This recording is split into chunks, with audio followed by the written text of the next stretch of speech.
Welcome to the Kumar Dev education. फांसी। विश्वम्भरनाथ शर्मा कौशिक। रेवतीशंकर तथा पंडित कामता प्रसाद में बड़ी घनिष्ठ मित्रता थी। दोनों एक ही स्कूल तथा एक ही क्लास में वर्षों तक साथ साथ पढ़े थे। बाबू रेवतीशंकर एक धनसंपन्न व्यक्ति थे। उनके पिता रियासतदार और जमींदार आदमी थे। पंडित कामता प्रसाद मध्यम श्रेणी के व्यक्ति थे। उनके केवल 2 मकान थे। एक में वह स्वयं रहते थे, दूसरा 30 रुपये मासिक पर किराए पर उठा हुआ था। पंडित कामता प्रसाद के परिवार में केवल 4 प्राणी थे। एक तो वह स्वयं, उनकी पत्नी, माता तथा पिता। उनके पिता एक बैंक में हेड क्लर्क थे। पंडित कामता प्रसाद लखनऊ मेडिकल कॉलेज से LM.S. की परीक्षा पास करके आए थे और उन्होंने डॉक्टरी करना शुरू ही किया था। पंडित कामता प्रसाद अपने छोटे से औषधालय में बैठे हुए थे। उनके सामने मेज पर सर्जरी, जर्राही के औजारों का एक बक्स खुला हुआ रखा था। कामता प्रसाद उसमें की एक एक वस्तु उठा उठाकर बड़े ध्यानपूर्वक देख रहे थे। इसी समय उनके मित्र रेवतीशंकर आ गए। रेवतीशंकर ने कुर्सी पर बैठते हुए पूछा, क्या हो रहा है? कामता प्रसाद मुस्कुराकर बोले, कुछ नहीं, कुछ सर्जरी का सामान मंगाया था, वह आज ही आया है, वही देख रहा था। रेवतीशंकर भी उन वस्तुओं को देखने लगे। 3-4 बड़े बड़े चाकुओं को देखकर रेवतीशंकर बोले, यह चाकू तो यार बड़े सुंदर हैं। जी चाहता है इनमें से एक मैं ले लूं। कामता प्रसाद हंसकर बोले, तुम क्या करोगे? करूंगा क्या, रखे रहूंगा। यह तो चीर फाड़ के काम के हैं। हाँ हाँ, और नहीं तो क्या, इनसे साग भाजी थोड़े ही कतरी जाएगी। मैंने सोचा कदाचित तुम इसीलिए चाहते हो। कामता प्रसाद ने हंसकर कहा, अरे नहीं, ऐसा बेवकूफ मत समझो, मुझे अच्छे मालूम हो रहे हैं, इससे जी ललचा रहा है। तो एक ले लो, तुम्हारा सेट तो खराब न होगा। नहीं, सेट खराब नहीं होगा, मैंने एक चाकू अधिक मंगा लिया था। तब ठीक है, कहकर रेवतीशंकर ने एक चाकू ले लिया।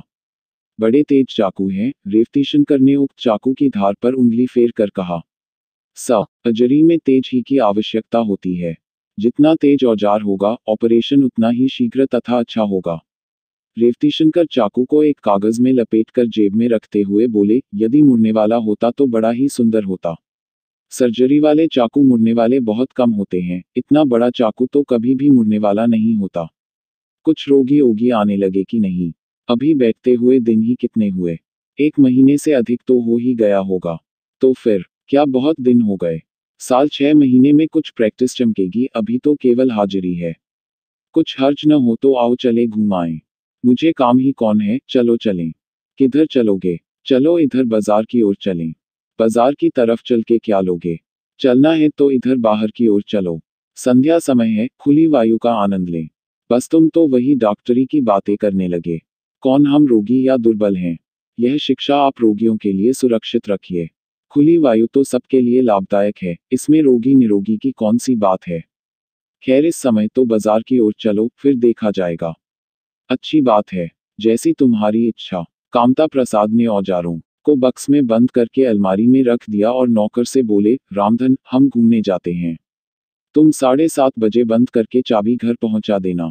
यह कहकर कामता प्रसाद ने अपनी टोपी उठाई और रेवतीशंकर से बोले, चलो। दोनों व्यक्ति चले और घूमते फिरते चौक पहुंचे। चौक में प्रविष्ट होते ही रेवतीशंकर ने कहा, देखिए कितनी रौनक है।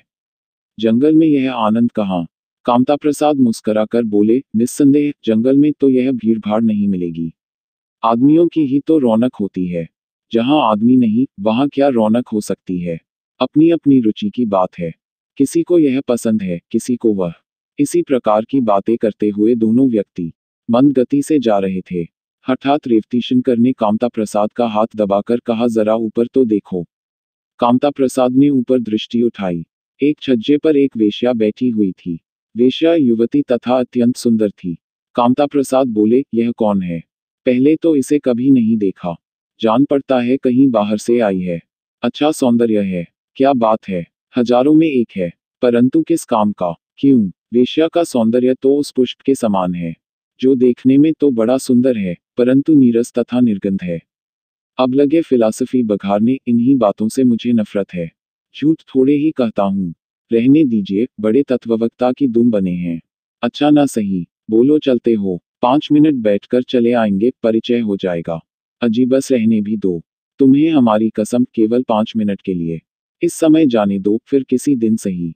रेवतीशंकर समझ गए कि कामता प्रसाद की इच्छा तो है, पर ऊपर से साधुता दिखाने के लिए अस्वीकार कर रहे हैं। अतएव उन्होंने कहा, फिर का झगड़ा मैं नहीं पालता।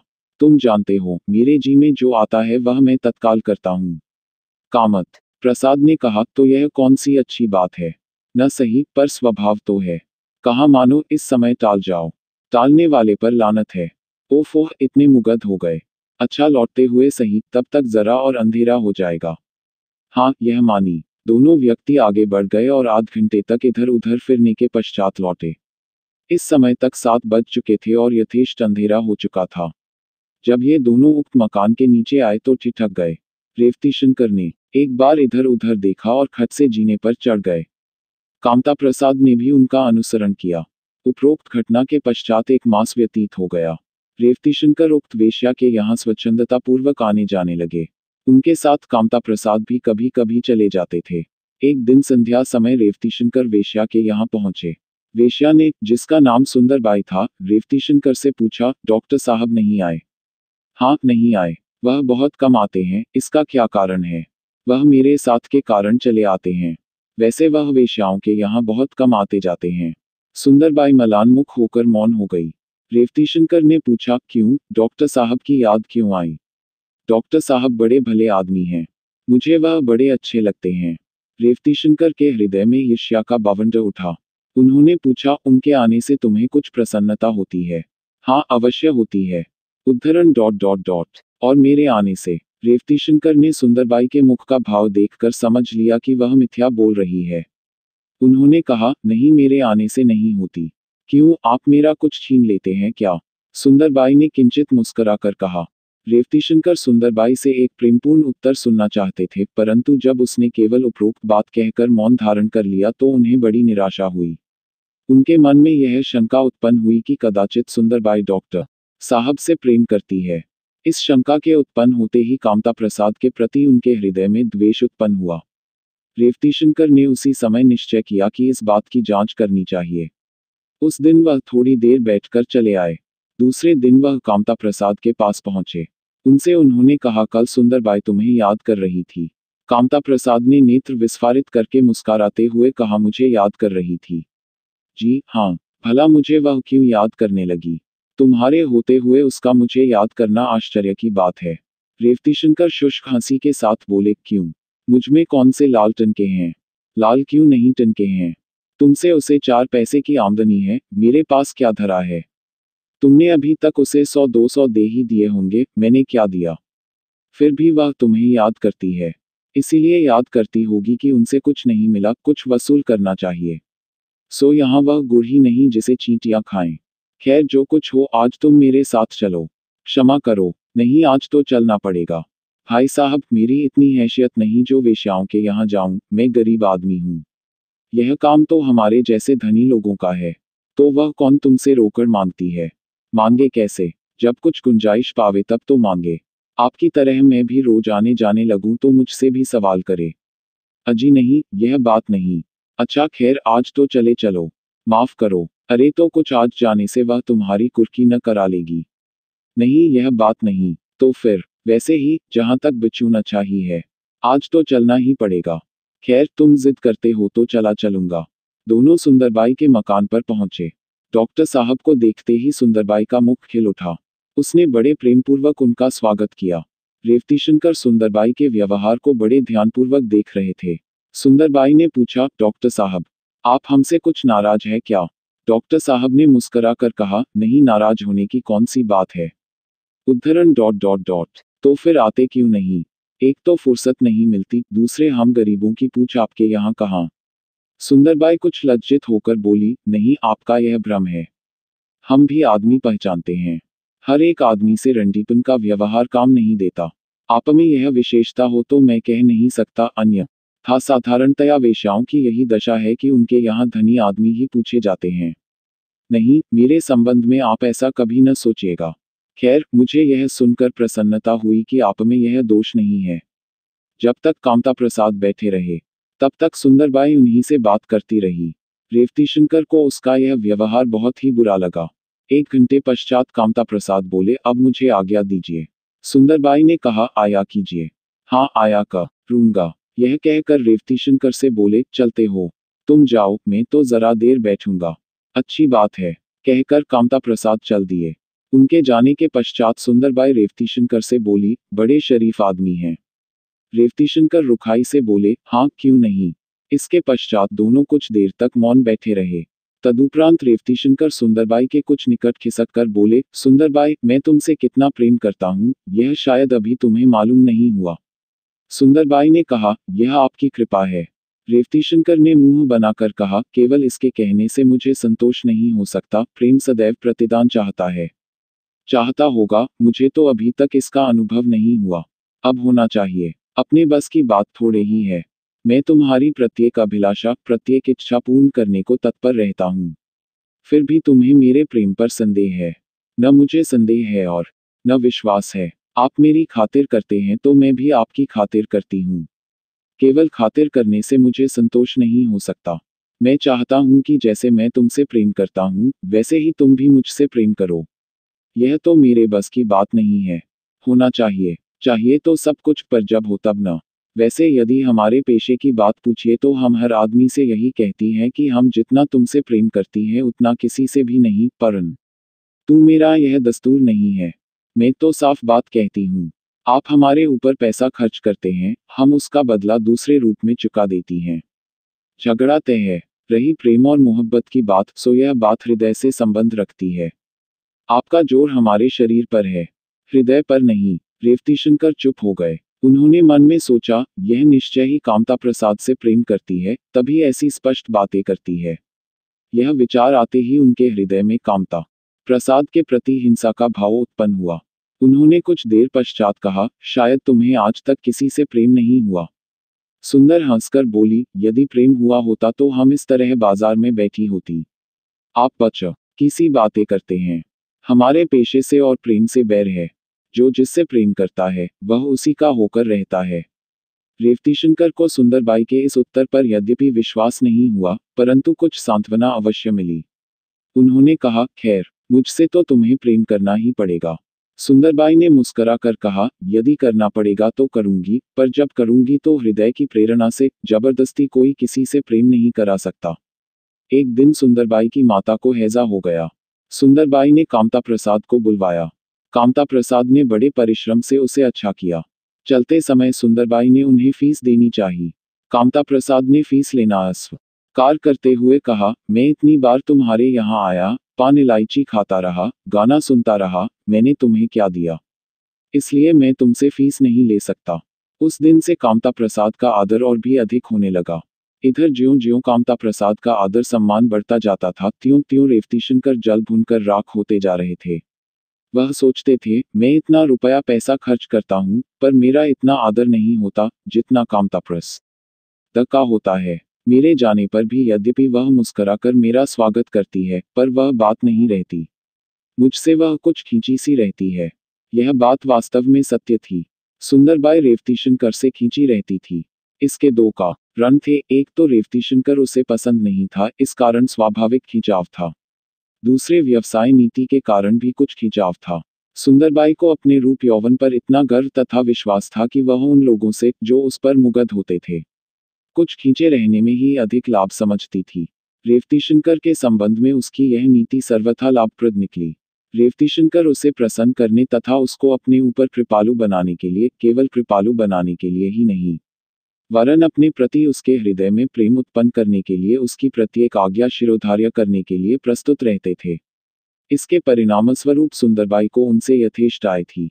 कामता प्रसाद के प्रति सुंदरबाई का व्यवहार इसके सर्वथा प्रतिकूल था। सुंदरबाई तो पहले से ही कामता प्रसाद के सरल स्वभाव, भलमनसाहत व्यवहार, कुशलता, स्पष्टवादिता आदि गुणों पर मुग्ध थी। कामता प्रसाद सुंदर भी यथेष्ट थे। उनका पुरुष सौंदर्य रेवतीशंकर से सैकड़ों गुना अच्छा था। परंतु सबसे अधिक जिस बात ने सुंदरबाई पर प्रभाव डाला, वह उसके रूप यौवन के प्रति कामता प्रसाद की निस्पृहता थी। कामता प्रसाद के किसी हाव भाव से यह कभी प्रकट न हुआ कि वह सुंदरबाई पर मुग्ध हैं। सुंदरबाई के लिए यह एक नवीन और अद्भुत बात थी। आज तक जितने पुरुष उसके पास आए, वे सब उसकी रूप ज्योति पर पतंगे की भांति गिरे। अन्य पुरुषों के समक्ष वह अपनी श्रेष्ठता अनुभव करती थी, परंतु कामता प्रसाद के समक्ष उसे अपनी श्रेष्ठता का अनुभव न होकर उन्हीं की श्रेष्ठता का अनुभव होता था। श्रेष्ठता सदैव प्रशंसा तथा आदर प्राप्त करती है। यही कारण था कि सुंदरबाई का व्यवहार कामता प्रसाद के साथ निष्कपट तथा स्नेहपूर्ण था। इधर रेवतीशंकर सुंदरबाई के प्रेम में प्रेमोन्मत्त से हो रहे थे। वह यह चाहते थे कि उनके होते हुए सुंदरबाई किसी भी पुरुष की ओर न देखे। इधर सुंदरब ई की यह दशा थी कि जब कभी कामता प्रसाद कई दिनों तक उसके यहाँ न पहुँचते तो वह अस्वस्थ होने का बहाना करके उन्हें बुलवाती थी। उस समय कामता प्रसाद को केवल अपने व्यवसाय की दृष्टि से उसके यहाँ जाना ही पड़ता था। एक दिन रेवतीशंकर संध्या के पश्चात जब सुंदरबाई के यहाँ पहुंचे तो उन्होंने देखा कि सुंदरबाई कामता प्रसाद के घुटनों पर सिर रखे लेटी है और कामता प्रसाद उसके सिर पर हाथ फेर रहे हैं। यह देखते ही रेवतीशंकर की आंखों के नीचे कुछ क्षणों के लिए अंधेरा छा गया। उधर उन्हें देखते ही कामता प्रसाद ने शीघ्रतापूर्वक उसका सिर अपने घुटने पर से हटा दिया और रेवतीशंकर की ओर देखकर कुछ झेपते हुए बोले, इनके सिर में बड़े जोर का दर्द था, अतएव इन्होंने मुझे बुलवाया। मैंने दवा लगाई है, अब कुछ कम है। रेवतीशंकर कामता प्रसाद को सिटपिटाते देख ही चुके थे, अतएव उन्होंने समझा कि कामता प्रसाद केवल बात बना रहे हैं। उन्होंने एक शुष्क मुस्कान के साथ कहा, आपके हाथ लगे और दर्द कम न हो, यह तो अनहोनी बात है। यह कहकर रेवतीशंकर ने सुंदरबाई पर एक तीव्र दृष्टि डाली। सुंदरबाई उस दृष्टि को सहन न कर सकी, उसने अपनी आंखें नीची कर ली। कामता प्रसाद खड़े होकर सुंदरबाई से बोले, तो अब मैं जाता हूँ, तुम थोड़ी देर बाद दवा एक बार और लगा लेना। बैठिए बैठिए, आपकी उपस्थिति दर्द को दूर करने में बहुत बड़ी सहायता देगी। रेवतीशंकर ने स्पष्ट व्यंग्य के साथ यह बात कही। कामता प्रसाद रेवतीशंकर के इस व्यंग्य से कुछ व्यथित होकर बोले, निस्संदेह डॉक्टर से लोग ऐसी ही आशा रखते हैं, यह कोई नई बात नहीं है। इतना कहकर कामता प्रसाद चल दिए। उनके चले जाने के बाद रेवतीशंकर ने सुंदरबाई से कहा, अब तो साधारण सी बातों में भी डॉक्टर बुलाए जाने लगे। सुंदरबाई ने कहा, तो फिर क्या आप यह चाहते हैं जब कोई मृत्युशैया पर पड़ा हो तभी डॉक्टर बुलाया जाए? नहीं नहीं, आप जब चाहे बुलाएं, मना कौन करता है, मना कर ही कौन सकता है। मेरा जो जी चाहेगा करूंगी, मैं किसी की लौड़ी बांधी तो हूं नहीं। रेवतीशंकर होंठ चबाते हुए बोले, ठीक है, कौन मना कर सकता है। इस वाक्य को रेवतीशंकर ने 2-3 बार कहा। सहसा रेवतीशंकर का मुख रक्तावर्ण हो गया, आंखें उबल आईं। उन्होंने हाथ बढ़ाकर सुंदरबाई की कलाई पकड़ ली और दांत पीसते हुए बोले, कौन मना कर सकता है? मैं मना कर सकता हूँ, जिसने अपना तन मन धन तुम्हारे चरणों पर डाल दिया है। सुंदरबाई अपनी कलाई छुड़ाने की चेष्टा करते हुए बोली, अजी बस जाए, ऐसे यहाँ दिन भर में न जाने कितने आते हैं। आते होंगे, परंतु मैं तुम्हें बता दूंगा कि मैं उन लोगों में नहीं हूँ। सुंदरबाई ने एक झटका देकर अपनी कलाई छुड़ा ली और कर्कश स्वर में बोली, तुम बेचारे क्या दिखा दोगे? ऐसी धमकी में मैं नहीं आ सकती। चले जाओ यहाँ से बड़े वारिस खां बनकर। तुम होते कौन हो? वही कहावत है, मुंह लगाए डोमनी, गावे ताल बेताल। रेवतीशंकर ने कुछ नम्र होकर कहा, देखो सुंदरबाई, यह बातें छोड़ दो, इसका परिणाम बुरा होगा। क्या बुरा होगा? तुम कर क्या लोगे? खैरियत इसी में है कि चुपचाप यहाँ से चले जाए और आज से यहाँ पैर न धरिएगा, नहीं तो पछताएगा। रेवतीशंकर अप्रतिभ होकर बोले, अच्छा यह बात है। जी हाँ, यही बात है। मैं आपकी विवाहिता नहीं हूँ। ये बातें वही सहेगी, मैं नहीं सह सकती। अच्छे आए, हम लोग ऐसे किसी एक की होकर रहे तो बस हो चुका। रेवतीशंकर कुछ क्षणों तक चुपचाप बैठे होंठ चबाते रहे, तत्पश्चात एकदम से उठकर खड़े हो गए और बोले, अच्छी बात है, देखा जाएगा। इतना कहकर रेवतीशंकर चल दिए। उपरोक्त घटना के एक सप्ताह बाद एक दिन प्रातः शौचादि से निवृत्त होकर कामता प्रसाद चाय पी रहे थे। उसी समय सहसा पुलिस ने उनका घर घेर लिया। एक सब इंस्पेक्टर उनके घर में घुस आया। उसने आते ही कामता प्रसाद से पूछा, कामता प्रसाद आप ही हैं? कामता प्रसाद ने विस्मित होकर कहा, हाँ मैं ही हूँ। कहिए। सब इंस्पेक्टर ने कहा, मैं आपको सुंदरबाई का खून करने के जुर्म में गिरफ्तार करता हूँ। कामता प्रसाद हतबुद्धि होकर बोले, सुंदरबाई का खून? कामता प्रसाद केवल इतना ही कह पाए, आगे उनके मुंह से एक शब्द भी न निकला। सब इंस्पेक्टर ने एक कांस्टेबल से कहा, लगाओ हथकड़ी। इसके पश्चात इंस्पेक्टर ने उस कमरे की तलाशी ली और एक कोट तथा कमीज बरामद की। कमीज के दाहिने कफ में खून का दाग लगा हुआ था। इंस्पेक्टर ने उसे देखकर सिर हिलाया। इसके पश्चात उसने कोट को देखा। कोट के 2 बटन गायब थे। इंस्पेक्टर ने अपनी जेब से एक डिबिया निकाली।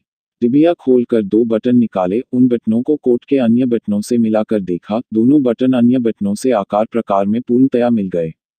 इंस्पेक्टर ने कहा, ठीक है, उसने कमीज तथा बटन अपने अधिकार में किया। इसी समय कामता प्रसाद के पिता भी आ गए। उन्होंने जो पुत्र के हाथ में हथकड़ी लगी देखी तो घबरा कर पूछा, क्यों, क्या बात है?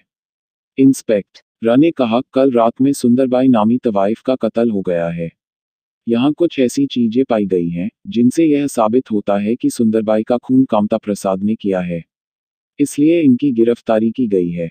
कामता प्रसाद के पिता कंपित स्वर से बोले, नहीं नहीं, यह असंभव है। सब इंस्पेक्टर, हमारी गलती साबित करने के लिए आपको काफी मौका मिलेगा, घबराए नहीं। कामता प्रसाद बोले, निस्संदेह पिताजी, आप घबराए नहीं। इस में कोई विकट रहस्य है। हमें अदालत के सामने काफी मौका मिलेगा। सब इंस्पेक्टर ने अधिक बात करने का अवसर न दिया। कामता प्रसाद को साथ लेकर सीधा उनके दवाखाने पहुंचा। कामता प्रसाद ने देखा कि उनके दवाखाने पर भी पुलिस का पहरा है। दवाखाने की चाबी सब इंस्पेक्टर कामता प्रसाद के घर से ले आया था, अतएव दरवाजा खोला गया। उसकी तलाशी लेकर वह बक्स निकाला गया जिसमें सर्जरी के औजार थे। वह बक्स भी इंस्पेक्टर ने अपने अधिकार में कर लिया। नियत समय पर कामता प्रसाद का मुकदमा आरंभ हुआ। पुलिस की ओर से 4 वस्तुएं पेश की गई। एक तो वह चाकू जिससे खून किया गया था, कामता प्रसाद का कोट कमीज और एक रूमाल खून से रंगा हुआ था। सरकार, वकील ने अदालत को वे दोनों बटन दिखाए। ये बटन जिस कमरे में खून हुआ था उसमें पाए गए थे और दोनों कामता प्रसाद के कोट के बटनों से मिलते जुलते थे। रूमाल पर उनका नाम ही कड़ा हुआ था। कमीज के कफ पर खून का दाग था। वह चाकू जिससे हत्या की गई थी, कामता प्रसाद के सर्जरी के औजारों में के अन्य 2 चाकुओं से पूर्णतया मेल खाता था। इसके अतिरिक्त पुलिस की ओर से 4 गवाह पेश हुए थे। 2 मुसलमान दुकानदार, जिनकी दुकानें सुंदरबाई के मकान के नीचे ही थीं। सुंदरबाई की माता, उनकी एक दासी नौकरानी ने बयान दिया, जिस दिन यह वारदात हुई उस दिन शाम को 6:30 बजे के लगभग सुंदरबाई की मां नौकर के साथ कहीं गई थी। मकान पर केवल सुंदरबाई और मैं रह गई थी। 8:30 बजे के लगभग डॉक्टर साहब आए। सुंदरबाई और वह दोनों भीतरी कमरे में बैठे। मैं उस समय भोजन बना रही थी। आध घंटे बाद मैंने ऐसा शब्द सुना जैसे 2 आदमी आपस में लिपटा झपटी कर रहे हों। बीच में एक आध दफे मैंने डॉक्टर साहब की आवाज सुनी। ऐसा जान पड़ता था कि डॉक्टर साहब सुंदरबाई को डांट रहे हैं। इसके थोड़ी देर बाद डॉक्टर साहब बड़ी तेजी के साथ कमरे से निकले और जीने से नीचे उतर कर चले गए। मैं खाना बनाती रही। इसके 1 घंटे बाद सुंदरबाई की माता लौटी। वह पहले तो अंदर आई और मुझसे पूछा, खाना तैयार है? मेरे हाँ कहने पर वह सुंदरबाई के कमरे की ओर चली गई। वहां जाते उन्होंने हल्ला मचाया। तब मैं दौड़ कर गई। नौकर भी दौड़ा। वहां जाकर देखा कि सुंदरबाई का कोई खून कर गया है। मैंने उसी समय सुंदरबाई की मां से वह सब कहा जो देखा सुना था। कामता प्रसाद के वकील के जिरह करने पर उसने कहा, मैं जहां खाना बना रही थी वह जगह सुंदरबाई के कमरे से थोड़ी दूर है। मैं जहां बैठी थी वहां से जीने से कमरे में जाता हुआ आदमी दिखाई नहीं पड़ता था। मैंने केवल आवाज से समझा था कि डॉक्टर साहब जा रहे हैं। उनकी तेजी का अनुमान भी मैंने उनके पैरों के शब्द से तथा जीने में उतरने के शब्द से किया था। जिस समय डॉक्टर साहब आए थे उस समय मैंने उन्हें देखा था। मैं उस समय उधर गई थी। सुंदरबाई ने एक गिलास पानी मांगा था, वही देने गई थी। डॉक्टर साहब से झगड़ा होने का शब्द सुनकर मैं उधर नहीं गई। हम लोगों को बिना बुलाए जाने की इजाजत नहीं है। डॉक्टर से लिपटा झपटी और झगड़ा होने का शब्द कोई ऐसी बात नहीं थी जिससे मैं यह आवश्यक समझती कि मैं जाकर देखूं कि क्या हो रहा है। वेश्याओं के यहाँ ऐसी बातें बहुधा हुआ करती हैं, मेरे लिए वह एक साधारण बात थी। डॉक्टर साहब के जाने के पश्चात सुंदरबाई की मां के आने के समय यह तक मैं खाना बनाने में इतनी मग्न रही कि मुझे और किसी बात का ध्यान न रहा। दोनों मुसलमान दुकानदारों ने अपने बयान में कहा, हम लोग दुकान बंद कर रहे थे। उसी वक्त जीने में ऐसी आवाज आई जैसे कोई बड़ी तेजी से उतरता चला आ रहा हो। इसके बाद हमने डॉक्टर को निकलते देखा। यह बड़ी तेजी से एक तरफ चले गए। इनके कपड़े भी तितर बितर थे। इसके बाद हम लोग दुकान बंद करके अपने अपने घर चले गए। जिरह में दोनों दुकानदारों ने कहा, हम डॉक्टर को अच्छी तरह पहचानते हैं। यह अक्सर सुंदरबाई के घर आया जाया करते थे। बाजार की रोशनी इनके ऊपर काफी पड़ रही थी। उसमें हमने इन्हें अच्छी तरह देखा था। इसमें किसी शक व शुबहे की गुंजाइश नहीं है। सुंदरबाई की माता ने अपने बयान में कहा, मैं जिस समय लौट कर आई उस समय 10 बज चुके थे। मैं एक दूसरी वेश्या को, जिससे मेरी मित्रता है, देखने गई थी। वह कई दिन से बीमार थी। मैंने कमरे में जाकर खाकी सुंदर चित पड़ी है और उसकी छाती में चाकू घुसा हुआ है। इतना ही देखकर मैं एकदम चिल्ला उठी। घर के नौकर तथा नौकरानी दौड़ पड़े। उन्होंने भी देखकर हल्ला मचाया। बाजार में सन्नाटा हो गया था। 2-4 दुकानें खुली थी, वह भी उस समय बंद हो रही थी। हल्ला मचाने के आध घंटे बाद एक कांस्टेबल आया। वह सब देखकर चला गया। उसके 1 घंटे बाद कोई 12 बजे दारोगा साहब आए थे। जिरह में उसने कहा, डॉक्टर साहब, वह पहले पहल हमारे यहाँ अपने एक दोस्त के साथ आए थे। उनका नाम रेवती शंकर है। वह बड़े आदमी हैं। वह बहुत दिनों हमारे यहाँ आते जाते रहे। इसके बाद उन्होंने आना जाना बंद कर दिया। उन्होंने आना जाना डॉक्टर के का रन बंद किया था। हमारे यहाँ उनमें और डॉक्टर में कभी कोई झगड़ा नहीं हुआ। सुंदरबाई ने एक दिन उनसे गुस्से में कह दिया था कि हमारे घर मत आया करो। इसका कारण यह था कि सुंदरबाई डॉक्टर को कुछ चाहती थी।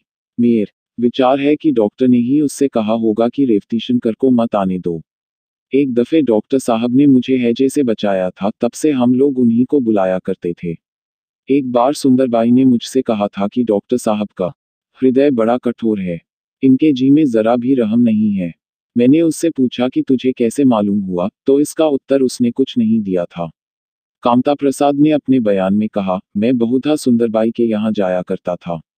परंतु बाद में सुंदरबाई की मां को हैजे से आराम मिलने पर मैं उनका फैमिली डॉक्टर हो गया, तब से मैं बहुधा जाता था। कुछ दिनों बाद मुझे सुंदरबाई के व्यवहार से यह संदेह उत्पन्न हुआ कि वह मुझसे प्रेम करती है। तब मैंने आना जाना कुछ कम कर दिया था।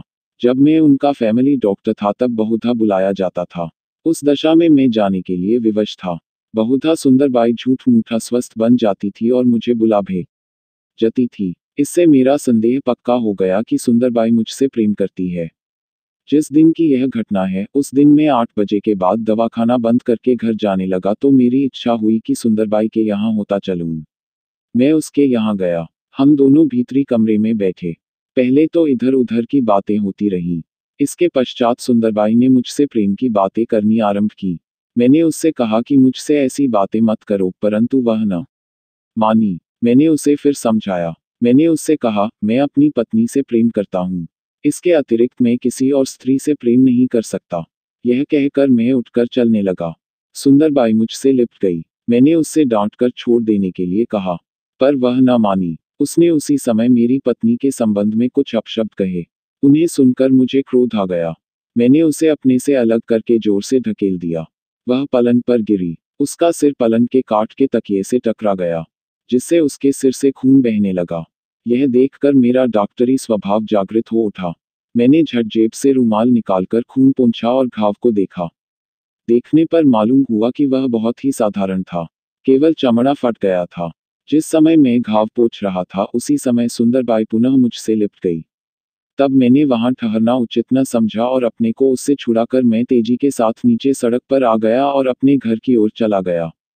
चाकू की बाबत प्रश्न किए जाने पर कामता प्रसाद ने कहा, चाकू मेरे चाकुओं जैसा अवश्य है, परंतु मेरा नहीं। मैं उसकी बाबत कुछ नहीं जानता। जितने चाकू मेरे बक्स में इस समय मौजूद हैं उतने ही मेरे पास थे। उससे एक भी अधिक नहीं था।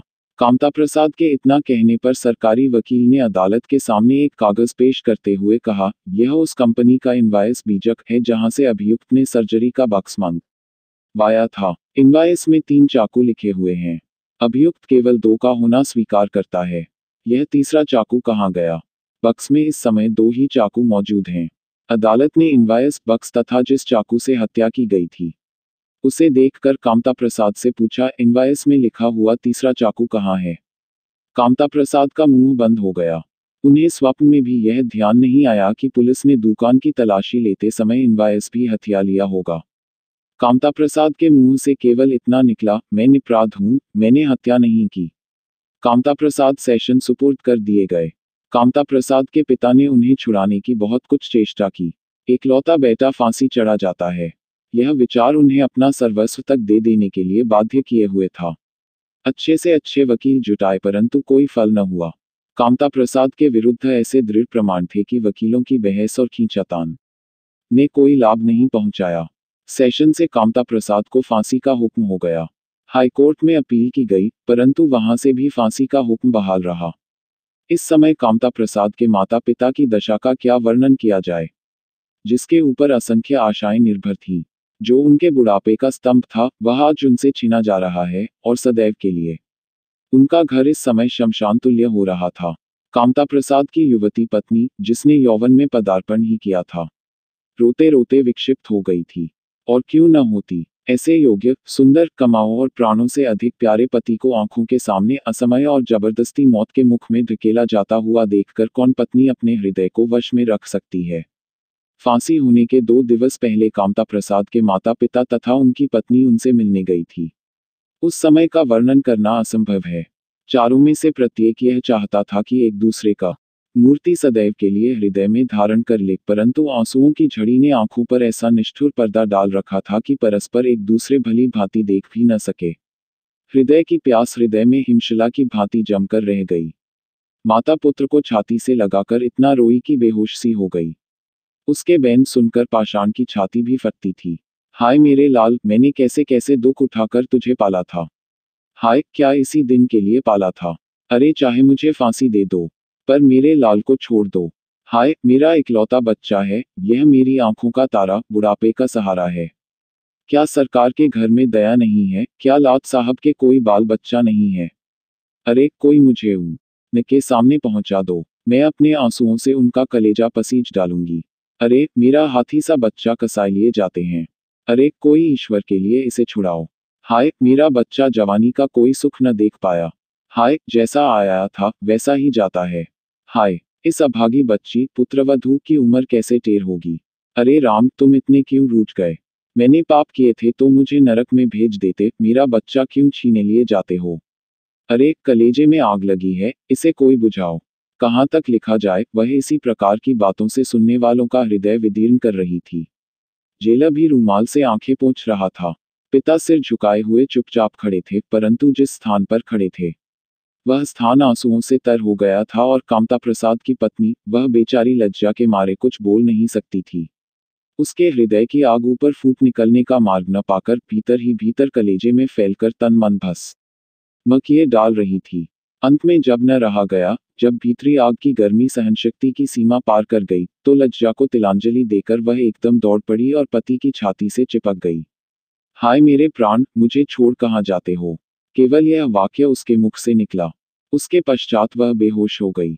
उसी बेहोशी की दशा में उसे वहां से हटा दिया गया। कामता प्रसाद की आंखों से भी आंसुओं की धारा बह रही थी, परंतु मुंह बंद था। मुंह से कोई शब्द न निकले। इसके लिए उन्होंने अपने नीचे के होंठ इतने जोर से दाबे कि खून बहने लगा।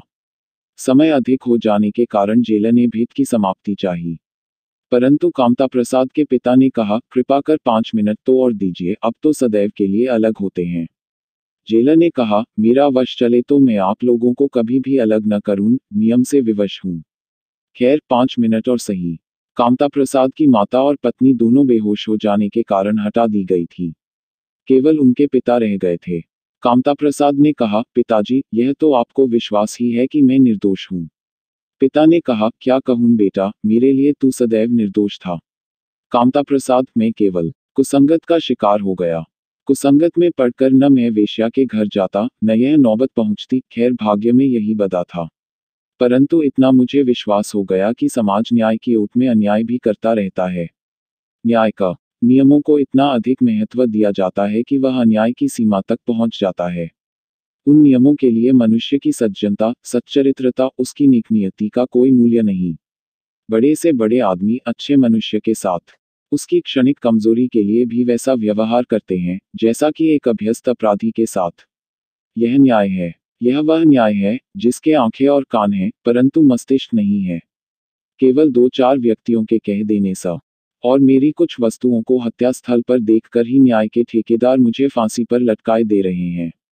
ईश्वर ऐसे न्याय से समाज की रक्षा करे। खैर अब एक प्रार्थना यह है कि जरा रेवतीशंकर को मेरे पास भेज देना। उससे भी मिल लूं। यदि उससे भेंट न होगी तो मेरी आत्मा को शांति न मिलेगी। दूसरे दिन रेवतीशंकर भी पहुंचा। रेवतीशंकर से बात करते समय कामता प्रसाद ने सबको हटा दिया। जब एकांत हुआ तो कामता प्रसाद ने रेवतीशंकर की आंखों में आंखें मिलाकर कहा, रेवतीशंकर, जानते हो मैं किस लिए फांसी पर चढ़ रहा हूं? इतना सुनते ही रेवतीशंकर का शरीर कांपने लगा। वह आंखें नीची करके बोला ही नहीं। कामता प्रसाद ने उसका मुंह ऊपर करके कहा, मेरी ओर देखो। घबराओ नहीं, मैं केवल इसलिए फांसी पर चढ़ रहा हूं कि मैंने तुम्हें बचाने की चेष्टा की थी। मैंने अदालत से यह नहीं कहा कि वह तीसरा चाकू कहाँ गया। यद्यपि मुझे याद था कि वह चाकू तुम ले गए थे। मैंने यह भी नहीं कहा कि सुंदरबाई से मेरे कारण तुम्हारा कई बार झगड़ा हुआ। तुमने उसे धमकी भी दी थी। रेवती शंकर, मैंने तुम्हें फंसाकर या तुम्हारे ऊपर संदेह उत्पन्न करा के अपने प्राण बचाना कायरता और मित्रता के प्रति विश्वासघात समझा। यदि मैं पहले ही कह देता कि तीसरा चाकू तुम ले गए थे, तो वह इनवाइस की शहादत जो मेरे लिए मौत का फंदा हो गई, कभी उत्पन्न न होती। यह मैं मानता हूं कि मेरे केवल इतना कह देने से कि चाकू तुम ले गए थे, मैं मुक्त न हो जाता। मेरे विरुद्ध अन्य बातें भी थीं, परंतु फिर भी मैं ऐसी परिस्थिति उत्पन्न कर सकता था, जिससे कि यह संभव था कि मैं छूट जाता। परंतु मेरे छूटने का अर्थ था तुम्हारा फंसना। न्याय तो एक बलिदान लेता ही, मेरा न लेता, तुम्हारा लेता। हम दो के अतिरिक्त तीसरे की कोई गुंजाइश नहीं थी। इसलिए मैं तुम्हारे संबंध में मौन ही रहा। खैर, जो हुआ सो हुआ, पर अब इतना तो बता दो कि मेरा विचार ठीक है या नहीं। रेवती शंकर कुछ क्षणों तक कामता प्रसाद की ओर देखता रहा। तत्पश्चात उसने आंखें नीची कर लीं और गर्दन झुकाए हुए, कांपते हुए पैरों से पिटे हुए कुत्ते की भांति कामता प्रसाद के सामने से हट आया। कामता प्रसाद ने किंचित मुस्कराते हुए उस पर जो दृष्टि डाली, वह दृष्टि थी जो एक महात्मा दया के योग्य एक पापी पर डालता है। कामता प्रसाद को फांसी दे दी गई। फांसी के एक सप्ताह पश्चात रेवती शंकर ने विष खाकर आत्महत्या कर ली। उसके कमरे में एक बंद लिफाफा पाया गया। उस लिफाफे में से एक पत्र निकला। वह पत्र किसी के नाम नहीं था, केवल साधारण रूप में लिखा गया था। उसमें लिखा था, सुंदरबाई की हत्या कामता प्रसाद ने नहीं, मैंने की थी। सुंदरबाई ने मेरे प्रेम को ठुकराया था, मेरा हृदय छीनकर दुत्कारा था। इसके लिए मैं उसे कभी क्षमा नहीं कर सकता था।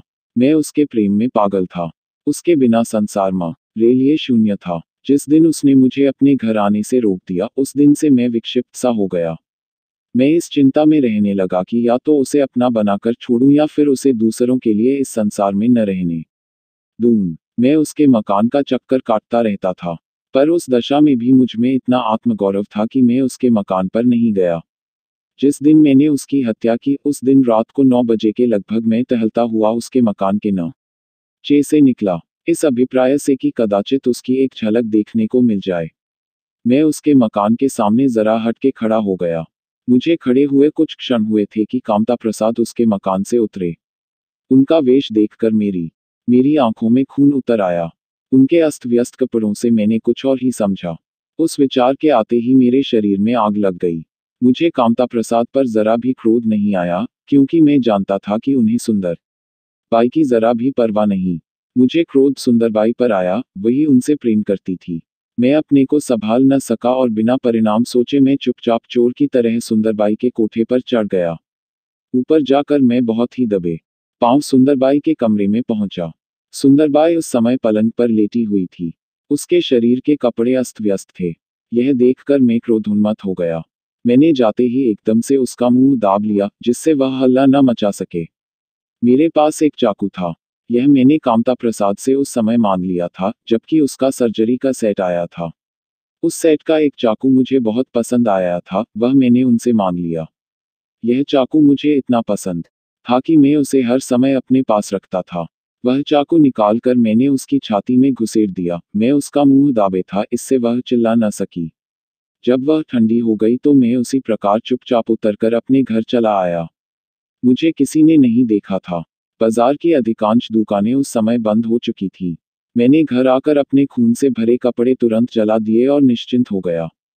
जब मुझे यह पता चला कि कामता प्रसाद फंस गए तो मुझे बहुत दुख हुआ। मैंने उस समय यह नहीं सोचा था कि हत्या का संदेह किस पर पड़ेगा। मित्र के फंसने पर मुझे कितना पश्चाताप और कितना दुख हुआ, उसे मैं ही जानता हूँ। परंतु मृत्यु का भय, फांसी पर लटकने के भयानक विचार ने मुझे इतना कायर बना दिया कि मैं अपना अपराध स्वीकार करके कामता प्रसाद को न बचा सका। मैंने कई बार चेष्टा की कि अदालत में जाकर सब बातें कह दूं, पर फांसी के अतिरिक्त आजीवन कारावास अथवा काले पानी की सजा भोगने के लिए मैं सहर्ष प्रस्तुत था, परंतु मृत्यु, ओफ, उसके लिए उस समय मैं प्रस्तुत नहीं था। कामता प्रसाद को फांसी हो गई। मैंने एक नहीं, 2 हत्याएं की।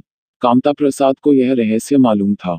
जेल में अंतिम भेंट होने पर मुझे यह बात मालूम हुई। उस समय भी मैं इसी फांसी के भय से अपने मित्र से अपने इस गुरुतर पाप के लिए क्षमा न मांग सका। भय ने उस समय भी मेरा मुख बंद कर दिया था।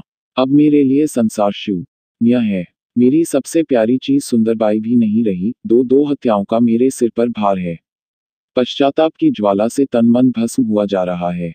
इस घोर यंत्रणापूर्ण जीवन से अब मुझे मृत्यु ही भली प्रतीत हो रही है। इसलिए मैं आत्महत्या करता हूँ। ईश्वर मेरे अपराधों को क्षमा करके मेरी आत्मा को शांति देगा या नहीं, इसमें मुझे संदेह है, परंतु फिर भी जीवन से मृत्यु अधिक प्रिय मालूम होती है। Dot dot dot dot dot dot dot dot dot dot dot. जिस समय कामता प्रसाद के पिता को यह बात मालूम हुई, कामता प्रसाद निपराध फांसी पर चढ़ा, उस समय उन्होंने कहा उसके भाग्य में यही लिखा था, परंतु इसके साथ ही यह बात भी है कि न्याय का यह दंड विधान हत्या विधान है। यदि मेरे लड़के को फांसी न देकर आजन्म जेल हुई होती तो वह आज छूट आता। न्याय को ऐसा कार्य करने का क्या अधिकार है, जिसमें यदि भूल हो तो उसका सुधार भी उसके वश में न रहे। अब यदि न्याय उसे जिला नहीं सकता तो उसे फांसी देने का क्या अधिकार था। यह न्याय नहीं, बर्बरता है, जंगलीपन है, हत्याकांड है। ऐसे न्याय का जितना शीघ्र नाश हो जाए अच्छा है। दुखी वृद्ध अपने शोकोन्माद में बैठा बक रहा था, परंतु वहां ईश्वर के अतिरिक्त उसकी बात सुनने वाला कौन था। Like, share and subscribe. Thanks for watching.